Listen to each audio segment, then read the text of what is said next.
Hello everybody and welcome to this playthrough for Rookie Division with variable wins here for the Palm Tree Open Tournament in Golf Clash. The game. Before we start, make sure that you do hit that like button. Also, subscribe to the channel and turn on the notifications. You can get the ultimate tournament guides for tournaments in Golf Clash by going to patreon.com/golfclashtom and make sure that you read more about our packages there. And it's not just that we give you guides, we help you to become a much better player overall.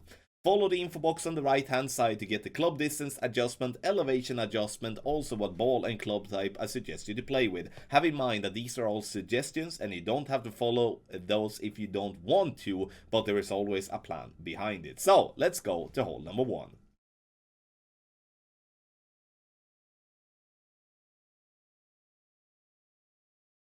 For hole number 1, we start off with a par 4 of the Kohong Resorts, which is going to be a good chance for a drop. It's not an easy par 4, but a par 4 is always going to give us a chance to start off with an eagle, which is obviously going to boost the confidence when playing the tournament. So here, I do mix around a little bit with the different type of balls that we do have the chance to play with, and I decide in the end to play with a katana. And the reason for that is that I do want to have the side spin 3 because I'm looking to try to get the ball to gain as much distance possible but not rolling into the rough on the top left.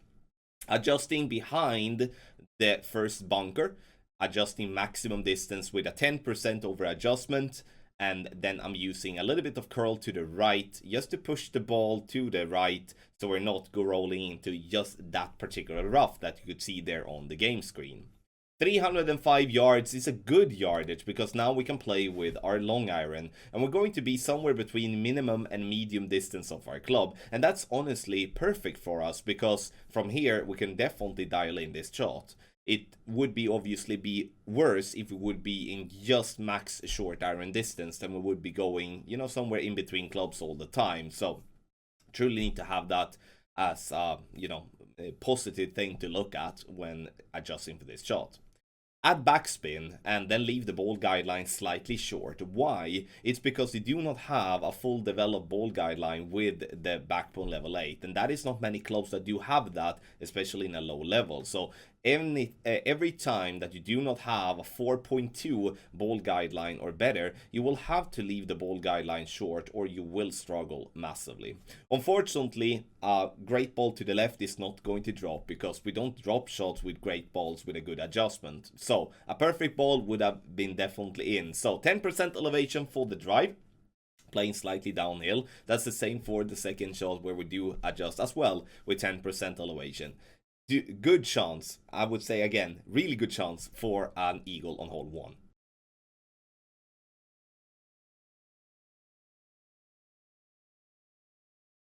For hole number 2, we are going to play a par 5 of the Kohong Resorts, and here I want us to play with a big topper if we do have that possibility. It doesn't have to be a big topper level 4, it can be as low as level 1, because my plan here is to try to get this ball as far down the fairway possible to give myself an option for the rough bump for the second shot. But let's take a closer look at the drive. We do go max top spin and as much left spin possible, and then we will adjust maximum distance with a 10% over adjustment. I'm playing with a Titan ball to make sure that I do have the power, so I once again won't struggle with being too far away from my target. If we do not have a big topper, or for that matter, if we don't feel comfortable with playing with a big topper, you can obviously play with an extra mile or a Thor's Hammer or an Apocalypse and just get the ball over to the fairway, exactly as we're doing here now. The only issue obviously is that we don't get the same distance on our drive. Second shot, here we do have a decision to make. Either we go for a rough bump or we are going to bounce on the fairway just on the right side of the rough. If you do have the sniper level 8 or better, then the rough bump is going to be the play for you. And then you play it with 10% elevation through club distance. But if you have, as me, playing with the sniper level 6, or 7, or even sniper 5 or 4s, then I would recommend to just bounce on the fairway, because the topspin you will have on these club levels is not good enough for us to play the rough bump. Sure, we could still play the rough bump, but we're going to have to aim for such a small part of the rough that if you just make a bad adjustment or you hit a great ball, you're gonna miss the rough, and that's not something we do want to gamble with. So we bounce on the fairway on the right side of the rough, and we're trying to get this ball up to make an albatross here for ourselves. We still have a chance though, but obviously if playing with a sniper 6 with a bad ball guideline compared to sniper 7 or better, it's going to decrease the chances of making an albatross. But in the end, it all comes down to what club do you have, or like what club level of the sniper you do have, which way you're going to go. I do like this hole though. I think it's a very interesting par 5 where the albatross is makeable, but you do need to do 2 really good shots to get there.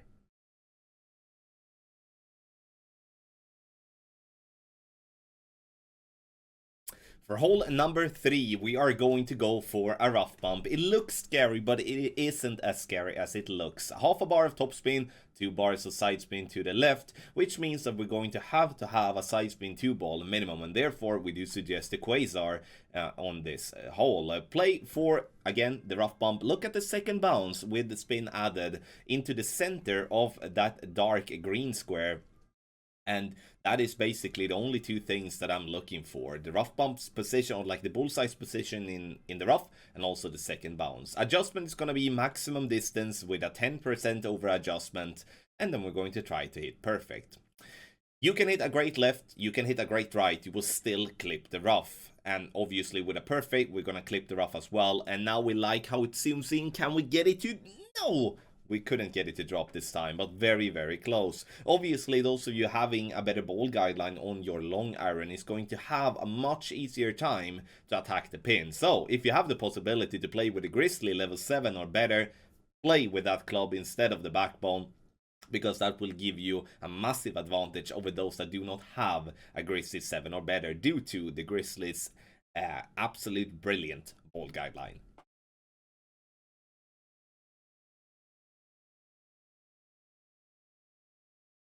Hole number 4, and it's a Santa Ventura short par 4. And here we're going for green in, you know, whatever wind we're going to have. Power 3 ball, I would say, is a must if you do have a crosswind or a headwind. If you do have a tailwind, you can go and play with a power 2 ball instead.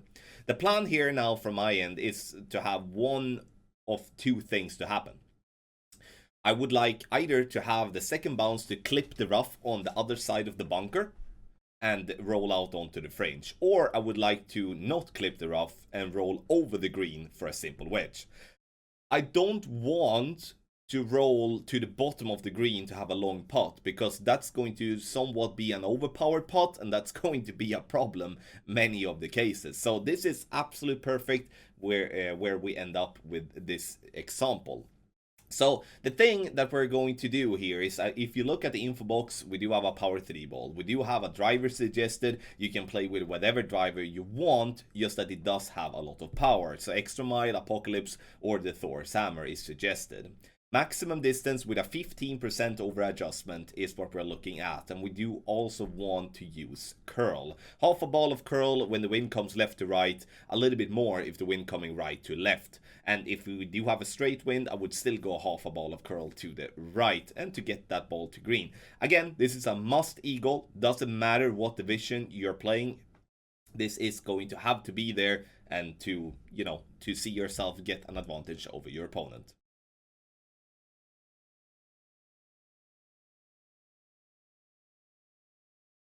Hole number 5 is going to be a difficult par 3 to make an hole-in-one at. We are looking to start in complete maximum distance of our club, and then from there going to apply spin. And in this case, I'm going to use 1 bar of left spin and half a bar of backspin. And you can see that I'm trying to have the ball guideline pointing directly at the pin, but it's going to be impossible to know exactly where the ball guideline is going to end up, as the ball guideline is so bad on the backbone level 8. Maximum distance with a 30% over adjustment is what we're looking for, and then try to hit perfect. The result that you will see is that we will just barely miss on the right side of the pin. And, you know, like, it's going to be a safe birdie here no matter what we are doing, but I'm not sure if we are going to have to adjust a little bit more, or we have to move our target a little bit more left, or it is just like that, that we're aiming on the right side of the pin without knowing that we are doing so due to the crappy ball guideline. Again, I don't expect many hole-in-ones in this hole, so be okay with a birdie and move on to the next hole.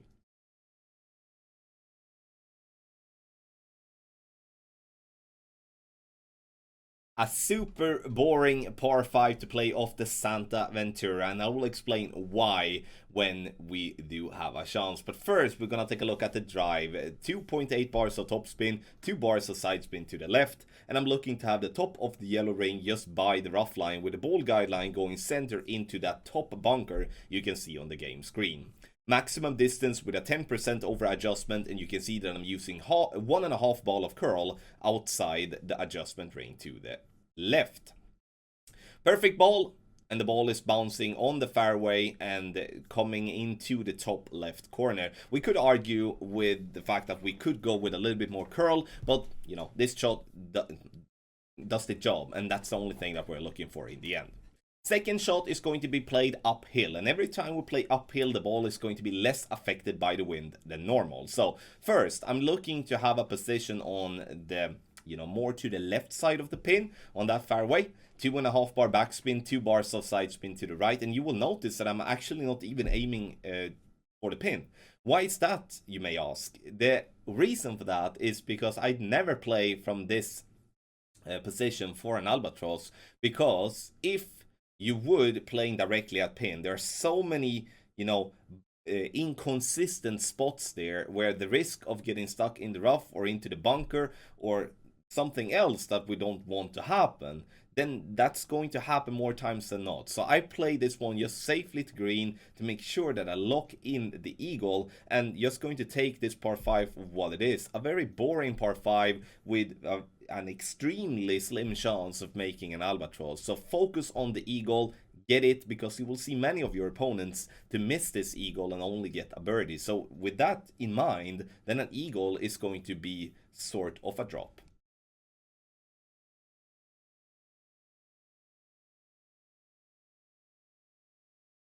Hole number 7, and this is a good chance from a front tee. I would say every tee, but now we're looking at it from front tee. Start by using the bottom of the yellow ring by the start of the fringe, with the ball guideline pointing towards the hole. Once that is done, we shall apply spin. So here I'm going to use a 3.9 bars of backspin and just a click of left spin, like 0.2, and obviously you're gonna have to judge yourself how much that is for you, but in my book that little click there is going to be 0.1, not 0.2. Maximum distance with a 20% over adjustment, power 1 ball settings, it's what we're using because we're using a navigator, and then we're going to try to hit perfect. Ball will have its first bounce on the fringe as planned, then rolls up on that slightly uphill green right in for an hole-in-one. Once again, this is a very good chance for an hole-in-one, and I feel extremely comfortable on this one because this is somewhat similar to what we have had in the Golden Shot medium version many times, and therefore I'm very dialed in on this one. So follow the advice and you will have a good chance on hole 7.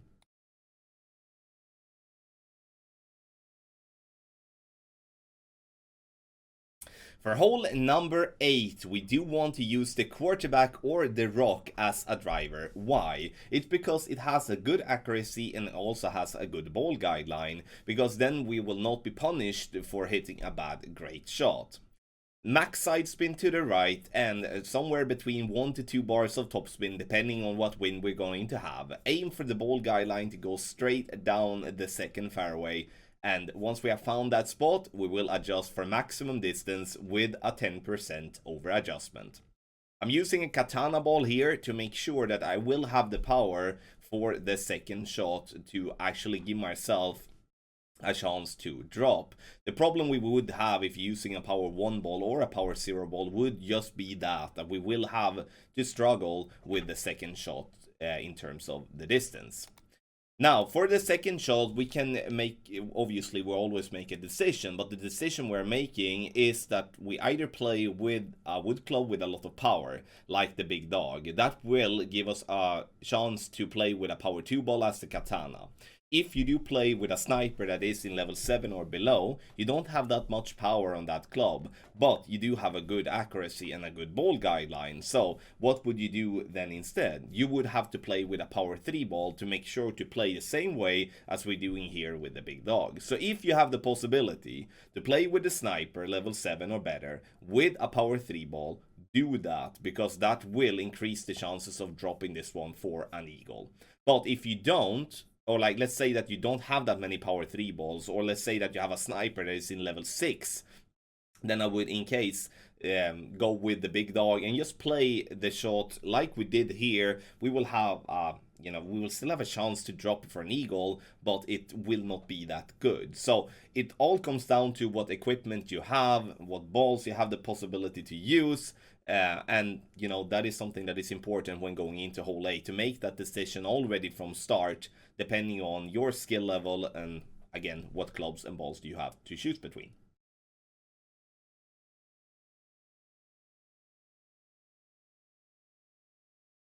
For hole number 9, we are going to play just straight forward. You can see here that we are aiming for this little island that we do have on of the top of the game screen. The thing that we are doing here is that I'm using a power 1 ball, a navigator. I would, however, though, recommend to play with at least a power 2 ball. Not so much for the drive, but most especially for the second shot. And you will notice that once it's our turn to take the second shot. Maximum distance with a 10% over adjustment is the adjustment that we're doing, and our plan here now is not to go as far on this island, is to play this shot with control and just get it to be around center of the island. A perfect marker could be to use the shadow of that palm tree, and that is absolutely perfect. Second shot, you can see here now the problem we have with a power 1 ball is that when, especially with lower level clubs, that we will be pretty far away from the pin, and that is not something we do want to do. We do want to be able to use 2 to 3 bars of backspin and bounce over the corner of the rough. So use a power 2 ball, make sure that you give yourself the distance, but if you don't, you will still have a chance, but the chance will be, less good, so to speak. 10% elevation for the second shot, and what you will do is that you will check where is maximum, where is minimum, and obviously where is medium distance. In this case, I should be playing it maximum distance, but if playing with a power 2 ball, or for that matter a power 3 ball, we will use medium distance as a reference for our club distance. Perfect ball, and we will see this ball bounce onto the green and roll up towards the pin. Again, when we're having to play the way that we did there, we should be a bit lucky to get that ball to drop, but if we do get to aim a little bit more forward, as already explained, we can bounce over the corner of the rough and have a much better chance for an albatross. Thank you so much, everybody, for watching this playthrough for Rookie Division with variable wins for the Palm Tree Open Tournament here in Golf Clash the Game. Video sponsored by Golf Clash and Playdemic. Make sure you get the ultimate tournament guides on patreon.com/golfclashtommy and improve your tournament gameplay today. Once again, thank you and good luck in your Golf Clash game.